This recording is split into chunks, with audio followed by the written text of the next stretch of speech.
আপনারা দেখছেন 4-5 ঘন্টা ধরে আমরা পটলের ভুঁই মারছি, পটলের লতাগুলো সাট করে দিচ্ছি।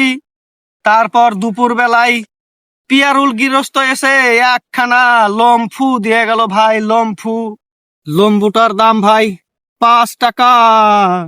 বোকাচোদা কোম্পানি এত বড় লম্বু বানাইছে, পুরো লম্বুটা আমার একবারেই মুখে ঢুকে যায়, কিন্তু মনের দুঃখে অল্প অল্প করে খাই, আস্তে আস্তে খাই।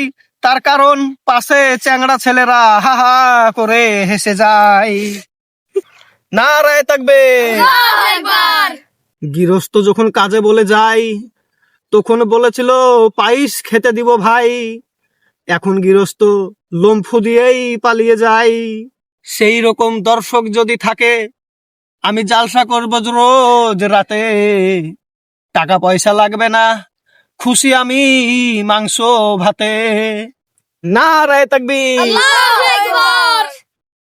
अभी मैं गाली नहीं दे सकता। नहीं, गाली नहीं देना। फैमिली देखती है, वरना नहीं मैं ऐसे ऐसे गाली दूं, ऐसे ऐसे गाली दूं ना।